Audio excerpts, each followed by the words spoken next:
முகுந்தன் முரளி.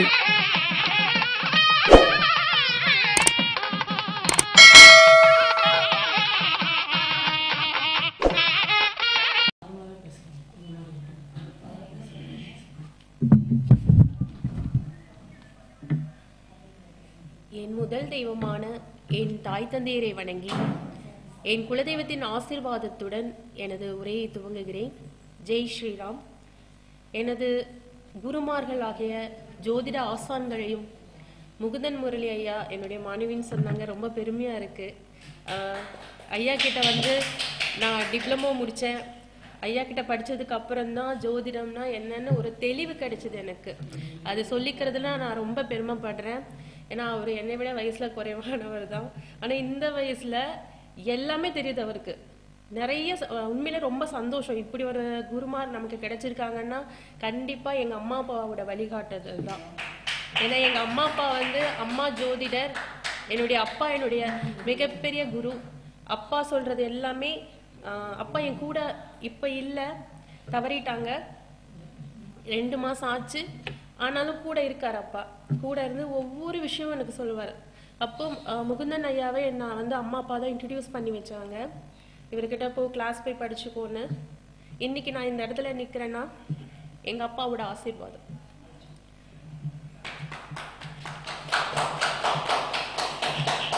அதே மாதிரி தேசிய மகளிர் அணி தலைவி கனகாம்பாள் மேடம், அவங்கள பத்தி நான் சொல்லியே ஆகணும். அவங்களுக்கு ஒரு நன்றியை தெரிவிச்சுக்கிறேன். ஏன்னா இந்த காலத்துல நான் மட்டும்தான் முன்னேறி வரணும், என்னை சார்ந்த யாரும் முன்னோக்கி போக கூடாதுங்கிற எண்ணம் நிறைய பேருக்கு இருக்கு. நானே அந்த இடத்துல இருந்தேன்னா செய்வேனான்னு தெரியல. ஆனா மேடம் எனக்கு ஒவ்வொரு டைமும் கால் பண்ணுவாங்க. ஜெயந்தி, உங்ககிட்ட டேலண்ட் இருக்கு, இம்ப்ரூவ் பண்ணிக்கோங்க, மீட்டிங்ல பேசுங்க, பயப்படாதீங்க, நீங்க ரெகுலரா பேசும்போது அந்த ஒரு கான்ஃபிடென்ட் வரும்னு சொல்லி என்னை ரொம்ப உற்சாகப்படுத்துவாங்க. இதெல்லாம் பெரிய விஷயம். அப்ப இந்த மாதிரி நல்ல மனிதர்கள் என் கூட பழகுறாங்க, என் கூட இருக்காங்க அப்படின்னா என்னுடைய அம்மா அப்பாவோட ஆசீர்வாதம் தான். நான் என்னுடைய அம்மா அப்பாவுக்கு நன்றி சொல்லிக்கிறேன். இன்னைக்கு நான் பேச இருக்கிற தலைப்பு செவ்வாய் பகவானை பத்தி பேச போறேன். ஆக்சுவலா நான் செவ்வாய் பகவானை பத்தி பேச போறேன்னு சொல்லும் போதே எங்க அம்மா சொன்னாங்க, நீ திருவோண நட்சத்திரம், ரொம்ப சாஃப்ட் கேரக்டர், நான் யார்ட்டையுமே நான் பேச மாட்டேன். எங்க வீட்டுல நாங்க 3 பொண்ணுங்க, நான் ஒரு பொண்ணு இருக்கிறதே யாருக்கும் நிறைய பேருக்கு தெரியாது. செவ்வாய் பகவானை பத்தி பேசினா அது ஒரு கட்ஸ் வேணும், நல்லா போல்டா பேசணும், நீ அப்படி பேசுவியான்னு சொல்லி சொன்னாங்க. எனக்கு தெரியல, மேடம் ஒரு டாபிக் ரெடி பண்ணிக்கோங்க ஜெயந்தின்னு சொன்னோன்னே என்ன பேசினா டக்குன்னு எனக்கு செவ்வாய் பகவானை பத்தி பேசணும்னு ஒரு எண்ணம் வந்துச்சு. அதே மாதிரி இன்னைக்கு செவ்வாய்க்கிழமை, சித்ரா பௌர்ணமி, இன்னைக்கு பகவானை பத்தி பேசுற ஒரு அருள் எனக்கு கிடைச்சிருக்குன்னா உண்மையான பெருமையா நினைக்கிறேன். செவ்வாய் பகவான் அப்படின்னு எடுத்துக்கிட்டா அவர் மேசம் விருச்சிகத்துக்கு ஆட்சியா இருக்காங்க, மகரத்துல உச்சமா இருக்காங்க, கடகத்துல நீச்சமா இருக்காங்க. இது எல்லாருக்கும் தெரியும். மிருகசீரிஷம், சித்திரை, அவிட்டம் செவ்வாய் பகவானோட நட்சத்திரம். பொதுவா செவ்வாய் பகவானோட ஆதிக்கம் வலுவா ஒருத்தங்க இருக்கு அப்படின்னா அவங்க எந்த மாதிரி நிலையில இருப்பாங்க? செவ்வாய் பகவான் ஒரு ஆண் கிரகம், ஆளுமை திறன் அதிகமா இருக்கும், ரொம்ப முன்கோபம் அதிகமா இருக்கும். அதே மாதிரி ஒரு கட்டுப்பாடு அப்படின்னா செவ்வாய் பகவானுக்கு உண்டு. கட்டுப்பாட்டோட நடந்துக்கிறது, அதிகாரம் மிக்கம், வன்முறை செய்யறது, பூமிக்காரகர். எப்போதும் ஒருத்தர் சண்டைக்கு முன்னாடி நிக்கிறாருன்னா அவர் செவ்வாய் பகவானோட ஆதிக்கம் அவருக்கு வலுவா இருக்குன்னு சொல்ல முடியும். எப்போதும் தன்னை தயார்படுத்திப்பாங்க. ஒரு வேலையில டக்குன்னு ஸ்லோவா போக மாட்டாங்க. ஒரு விஷயத்த சொன்னா டக்குன்னு அதை செய்யக்கூடிய ஒரு தன்மை அவங்களுக்கு இருக்கும். இப்போ செவ்வாய் பகவான் அப்படிங்கும் போது அவங்க கிட்ட ஆர்டர் பண்ணா உடனே அந்த வேலையை செய்வாங்க. அது செய்யலாமா, அது எதுக்காக செய்யணும் அப்படியெல்லாம் கிடையாது. அங்க போய் என்ன சொல்லுவாங்க, குத்திட்டு வானா குத்திட்டு வந்துருவாங்க. எதுக்கு குத்தணும் என்ன அப்படிங்கறத கிடையாது. அந்த ஒரு ஃபோர்ஸ் அவங்க கிட்ட எப்பயுமே இருக்கும். அதே மாதிரி மருத்துவத்துறையில அறுவை சிகிச்சை, காவலர்கள், காக்கி சட்டை, அரசு சம்பந்தமான விஷயங்கள் எல்லாமே செவ்வாய் பகவானோட ஆதிக்கம் வலுவா இருக்கக்கூடிய விஷயம். அதே மாதிரி அவங்களுக்கு சிந்தனை திறன் அதிகமா இருக்கும், செயல்பாடுகள் அதிகமா இருக்கும், சிந்தனை திறன் குறைவா இருக்கும். ஃபோர்ஸா ஒரு வேலையை செஞ்சுட்டு அதுக்கப்புறம் ஃபீல் பண்ணுவாங்க, ஐயோ ரொம்ப அவசரப்பட்டு செஞ்சுட்டோமோ, தப்பா பண்ணிட்டோமோ. அது ரியலைஸ் பண்ண மாட்டாங்க. முன்னாடி யோசிச்சு செய்யக்கூடிய தன்மை அவங்களுக்கு இருக்காது. ஒரு ஆணுக்குண்டான தன்மையையும் பெண்ணுக்குண்டான தன்மையும் கொடுக்கறதே செவ்வாய் பகவான் தான். அவர் நல்ல முறையில இருக்காரு அப்படின்னா, ஒருத்தருடைய ஜாதகத்துல செவ்வாய் பகவான் நல்ல முறையில இருக்காருன்னா அவருக்கு மட்டும்தான் அது பிளஸ். அவரு கட்டுக்கோப்பா இருப்பாரு, நல்ல தைரியசாலியா இருப்பாரு, ஒரு வேலையை கொடுத்தா பெர்ஃபெக்டா முடிப்பாரு. ஆனா அவங்கள சுத்தி இருக்கிறவங்களுக்கு கண்டிப்பா அது ஒரு மைனஸான விஷயம் தான். நிறைய சண்டை சச்சரவு இழுத்துட்டு வந்துருவாரு. அது மாதிரி யார் சொல் பேச்சும் கேட்க மாட்டாங்க. நீ என்ன சொல்றது நான் என்ன கேட்கறது அப்படின்னு தான் எடுத்தோன்னா அவங்களுக்கு கைதான் பேசும், வாய் பேசாது. இந்த மாதிரி ஒரு ஃபோர்ஸான நிலைமை செவ்வாய் பகவானோட ஆதிக்கம் வலுவா இருக்கவங்களுக்கு கண்டிப்பா இருக்கும். அதே மாதிரி செவ்வாய் பகவான் எந்தெந்த கிரகங்களோட சேரும் போது எந்த மாதிரியான தன்மையை நமக்கு கொடுப்பார் அப்படிங்கறத பார்ப்போம். செவ்வாய் பகவான் சூரிய பகவானோட சேரும்போது ஜாதக ரீதியா இது ஒரு கடுமையான தோஷம்னு சொல்லலாம். இதுக்கு நிறைய விதிவிலக்குகள் இருக்கு. நான் ஒரு பொதுவான பலனை தான் சொல்றேன். அதே மாதிரி விபத்துக்கள் அடிக்கடி அவங்களுக்கு விபத்துக்கள் ஏற்படும், திடீர் மாற்றங்களும் ஏற்படும் வாழ்க்கையில. கோபம் ஜாஸ்தியா இருக்கும். சூரிய பகவானே ஒரு கோபம் அதிகமா இருக்கக்கூடியவர். அவரோட செவ்வாய் சேரும் போது இன்னும் அவங்களோட கோபங்கள் ஃபோர்ஸ் அதிகமா இருக்கும். இப்ப அந்த இடத்துல பெண்களுக்கு செவ்வாய் பகவானும் சூரிய பகவானும் ஒரு பாவகத்துல இறையறாங்கன்னா மாங்கல்ய ஸ்தானம் குறைவுன்னு சொல்லப்படுது ஜோதிடத்துல. அதே மாதிரி உஷ்ணம் அதிகமா இருக்கும், அவங்களுக்கு உடல் உஷ்ணங்கள் அதிகமா இருக்கும். இது அதாவது இணைவு அப்படின்னா 5 டிகிரிக்குள்ள இருக்கிறத நம்ம எடுத்துக்கணும். 5 டிகிரிக்கு மேலேயோ 10 டிகிரிக்கு மேல போனா அது பெருசா பாதிப்புகளை ஏற்படுத்தாது. அதே மாதிரி மேஷத்துல செவ்வாய் பகவானும் சூரிய பகவானும் இணைந்து இருக்காங்க அப்படின்னா சொல்லவே வேண்டாம். அவங்க கிட்ட பேசவே முடியாது. நாம பார்த்து பேசணும் அவங்க என்ன மைண்ட் செட்ல இருக்காங்க, எப்ப கோவப்படுவாங்க, எப்ப வந்து நம்ம சொல்றதை புரிஞ்சுக்குவாங்க அப்படிங்கறது ஒவ்வொன்றும் பார்த்து பார்த்து பேசணும். ஸோ அந்த மாதிரி வந்து செவ்வாய் பகவான் ஆட்சி வீட்டுல இருக்கும்போது அங்க சூரிய பகவான் சேர்ந்தாங்கன்னா அவங்களுடைய பவர் இன்னும் அதிகமா இருக்கும். அதே மாதிரி சந்திரனோட செவ்வாய் பகவான் சேரும்போது பொதுவாகவே சந்திரனோட வீட்டுல செவ்வாய் நீச்சம் அடைகிறாங்க. அப்ப என்ன அப்படின்னா சந்திரன் அப்படின்னா தாய்மை உள்ளம், ஒரு சாந்தம், அதாவது கொஞ்சம் யோசிப்பாங்க. மற்ற இடத்துல செவ்வாய் இருக்கும் போது சந்திரன் பகவானோட வீட்டுல கொஞ்சம் அந்த என்ன சொல்றது ஈவிரக்கம் இருக்கும், கொஞ்சம் யோசிச்சு செய்யக்கூடிய தன்மை இருக்கும். ஆனாலும் சந்திர பகவான் அந்த இடத்துல மைனஸ் தான், தன்னுடைய பலனை இழக்க தான் செய்யறாங்க. இது வந்து சந்திரமங்கல யோகம் சொல்லுவோம். இது வந்து எல்லா ஜாதகத்துக்கும் பொருந்துமானா அது சில விதிமுறைகளும் இருக்கு, அதை வச்சுதான் நம்ம சொல்ல முடியும். ஆனா மொத்தத்துல சந்திரனோட செவ்வாய் பகவான் இணையும் போது கொஞ்சம் யோசிச்சு செயல்படக்கூடிய தன்மை அவங்களுக்கு இருக்கும். ஏன்னா அங்க வந்து அவர் செவ்வாய் வந்து நீச்சமா இருக்கிறதுனால கொஞ்சம் அந்த தன்மை இருக்கும் அவங்களுக்கு. அடுத்தது சந்திர பகவானோட செவ்வாய் பகவானோட புதன் பகவான் சேரும் போது 2 பேருமே பகை கிரகங்கள், பெருசா நன்மைகளை எதிர்பார்க்க முடியாது. இன்னொன்னு அவங்க எப்படி இருப்பாங்கன்னா கழுவுற மீன்ல நழுவுற மீன் மாதிரிதான். அதே மாதிரி நகைச்சுவையா பேசுறேன்னு சொல்லி அவங்க பேசிட்டு அவங்களே சிரிச்சுப்பாங்க அவங்க சொன்ன நகைச்சுவைக்கு. அந்த மாதிரியான ஒரு இதாதான் இருப்பாங்க. அது மாதிரி பெருசா இவங்க இந்த 2 கிரகங்களும், அதாவது புதன் பகவான் சுப கிரகம், செவ்வாய் பகவான் அசுப கிரகம், 2 பேரும் இணைவதனால பெருசா ஒரு நன்மை ஏற்படும் அப்படின்னா கிடையாது. ஏன்னா பொதுவாகவே புதன் பகவான் எந்த கிரகங்களோட சேர்றாரோ அவங்களோட தன்மையை அவர் எடுத்துக்குவார். அவரோட தன்மையை, அதாவது யார் கூட சேர்றாரோ அவங்க கேரக்டராவே இவர் மாறிடுவார். சோ செவ்வாய் பகவானோட புதன் பகவான் சேரும் போது முழுசா வந்து பெருசா நன்மை ஏற்படும் அப்படிங்கறது சொல்ல முடியாது. அடுத்தது செவ்வாய் பகவானோட சுக்கிர பகவான் சேரும் போது இது வந்து ஒரு வலிமை மிக்க ஆணோட ஒரு சின்ன வயசு பெண்ணு சேர்ந்தா எப்படி இருக்கும், அந்த ஒரு இணைவு தான் செவ்வாயும் சுக்கிரனும். இது பல நேரங்கள்ல நன்மைகளையும் செய்யும். அது ஜாதகருடைய வயசை பொறுத்து, அந்த பாவகத்தை பொறுத்து பல நேரங்கள்ல தீமைகளையும் செய்யும். அதே மாதிரி செவ்வாய் பகவான் சுக்கிர பகவான் இணைஞ்சிருந்தாங்கன்னா வீடு மனை வாகனம், அதாவது பொருளாதாரத்துல ஸ்டேட்டஸ்ல ஒரு லெவல்ல இருப்பாங்க.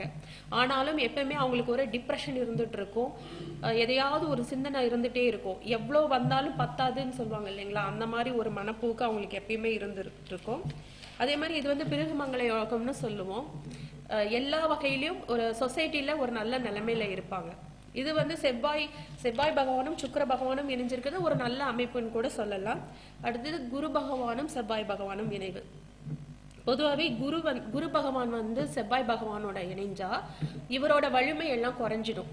குரு பகவானுடைய வலிமை ஃபுல்லாமே குறைஞ்சிடும். அரசாங்க பதவி, உயர்கல்வி, ஒரு இடத்துல ஒரு தொழில் செய்யறாங்க அப்படின்னா ஒரு நல்ல வழி காட்டுறது, அதுவும் அதிகார தோரணையுடன் செயல்படுறது எல்லாமே இந்த குரு பகவானும் செவ்வாய் பகவானும் இணையிற இடத்துல கண்டிப்பா நடக்கும். அதே மாதிரி செவ்வாயோட நெகட்டிவிட்டி வந்து கொஞ்சம் கண்ட்ரோல் ஆகும்.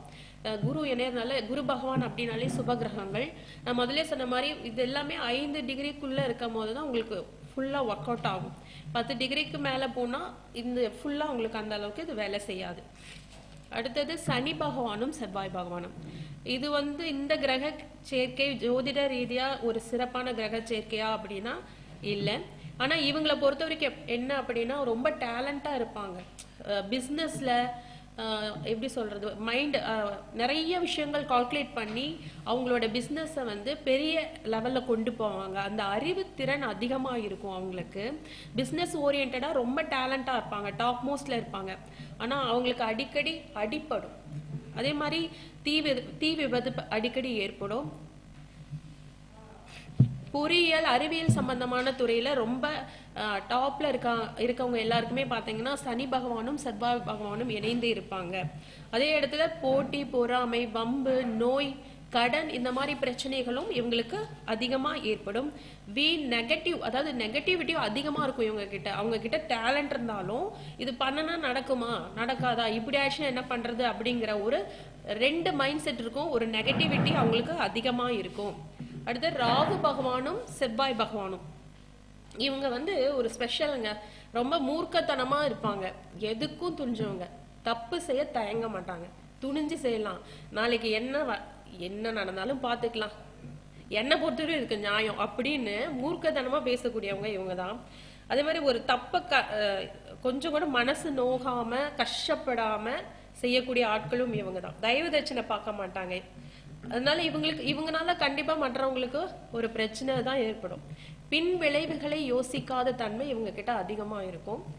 அடுத்தது செவ்வாய் பகவானும் கேது பகவானும். இப்ப பொதுவா கேது பகவான் அப்படிங்கும் போது செவ்வாய் கூட சேரும் போது இவரு தான் கொஞ்சம் வலிமையானவரா இருப்பார். செவ்வாயை கண்ட்ரோல் பண்ணுவார். பொதுவாகவே நமக்கு தெரியும் கேது பகவான் அப்படிங்கிறது ஞானக்காரகர். சண்டைக்கெல்லாம் போகாதப்பா, கம்முனு இருப்பா, கொஞ்சம் இறை வழிபாட்டுல வா, கொஞ்சம் காமாயிரு அப்படிங்கிற மாதிரி அவரை கண்ட்ரோல் பண்ணக்கூடிய தன்மை கேது பகவானுக்கு இருக்கு. இவங்களும் பெருசா சுபத்துவம் வாய்ந்தவங்க அப்படின்னு சொல்ல முடியாது. சைலண்ட் கில்லர்னு சொல்லுவாங்க இல்லைங்களா, அந்த மாதிரி இருப்பாங்க. அவங்கள வந்து புரிஞ்சிக்கவே முடியாது. ஆனா அமைதியா இருந்து அவங்க வேலையை பக்காவா செஞ்சு முடிப்பாங்க. இந்த மாதிரி கிரக இணைவுகள்ல வந்து எப்படி இருக்கும் அப்படிங்கிறது எனக்கு தெரிஞ்சதை உங்ககிட்ட பகிர்ந்துகிட்டேன். இன்னொரு விஷயம், இப்போ கருங்காலியை பத்தி நான் பேச விரும்புறேன். ஏன்னா செவ்வாய் பகவானை நான் எடுத்திருக்கிறதுனால கருங்காலி அப்படிங்கும்போது செவ்வாய் பகவானோட ஆதிக்கம் முழுமையா இருக்கக்கூடிய ஒரு விஷயம். இப்ப பாத்தீங்கன்னா நிறைய பேர் கருங்காலி போட்டிருக்காங்க. என்ன ரீசன் தெரியாது, அவங்களுக்கும் தெரியாது, போடணும்னு தெரியாது, கொடுக்குறவங்களுக்கு தெரியாது.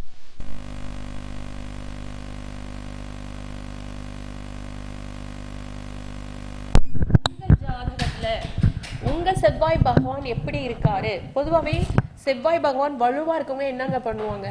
ஃபோர்ஸ் அதிகமா இருக்கும், கோவம் ஜாஸ்தியா இருக்கும், பொறுமை இருக்காது ஃபர்ஸ்ட் அவங்க கிட்ட. நம்ம அதை சொன்ன மாதிரி டக்குன்னு செஞ்சுட்டு அதுக்கப்புறம் ஃபீல் பண்ணுவாங்க. ஸோ அந்த மாதிரி உங்க ஜாதகத்துல உங்க செவ்வாய் பகவான் என்ன நிலையில இருக்காருன்னு பார்த்து தான் கருங்காலி போடணும். இப்ப நிறைய பேர் ஆன்லைன்ல எல்லாம் ஆர்டர் பண்ணி வாங்கி போட்டுக்கிறாங்க. இன்னொன்னு முறையான ஒரு வழிமுறை இருக்கு. கருங்காலியை வந்து போடணும் அப்படின்னா அதுக்கு ஒரு வழிமுறை இருக்கு. வாங்குறோம் அப்படியே கழுத்துல போட்டுக்கிற மாதிரி எல்லாம் பண்ணக்கூடாது. எப்படி ருத்ராட்சத்துக்கு ஒரு பவர் சக்தி இருக்கோ, சிவபெருமானுக்கு அவருக்கு கீழே தான் நாம, அந்த மாதிரிதான் கருங்காலியை வாங்கி நீங்க பயன்படுத்துற வழிமுறைகள் நிறைய இருக்கு. அதை முறையா தெரிஞ்சுட்டு செய்யுங்க. ஏன்னா நிறைய பேரும் நான் பாக்குறேன் கருங்காலி போட்டிருக்காங்க, அதனுடைய விளைவுகள் தெரியாம செய்யறதுனாலதான் இதை நான் உங்ககிட்ட பகிர்ந்துகிட்டேன். ஏன்னா நானும் கருங்காலி யூஸ் பண்ணிட்டு இருக்கேன். என்னுடைய நான் வந்து மீன லக்னம். எனக்கு 2ஆம் அதிபதியும் லக்னாதிபதியும் போய் 8ல மறைஞ்சிட்டாங்க. அப்போ நான் கண்டிப்பா எப்ப கருங்காலி போட்டனோ அதுக்கப்புறம் தான் எனக்கு இந்த ஜோதிடத்துல ஆர்வமும் அதிகமா வந்துச்சு, என்னுடைய வாக்கு பழித்தமும் அதிகமா வந்துச்சு. ஆனா நான் அந்த மாதிரி அதாவது முறையா நான் போட்டுக்கிட்டேன். தீட்சை வாங்கி குருமார்களை வச்சு முறையா நான் போட்டுக்கிட்டேன். அந்த மாதிரி போட்டுக்கோங்க. உங்க ஜாதக ரீதியா அதை பார்த்துட்டு போட்டுக்கோங்க. ரொம்ப நன்றி. எனக்கு வாய்ப்பளித்த கனகாம்பாள் மேடத்துக்கும் முகுந்தன் முரளி ஐயாக்கும் நன்றியை தெரிஞ்சுட்டேன். நன்றி. விளக்கத்தை கொடுத்தார்கள். அவர்கள் நாமக்கல் சங்கத்திலே பார்த்துருக்கேன். அங்கெல்லாம் அதிகம் பேச மாட்டாங்க. ஆனால் நிறைய கருத்துக்களை உள்வாங்கி வைத்திருக்கிறார்கள். அதை உங்களுக்கு சொன்னதற்காக நன்றி தெரிவித்து அம்மா அவர்களுக்கு திருமதி கனகாம்பாள் மேடம் அவர்கள் பொன்னாடை போர்த்தி மகிழ்ச்சி.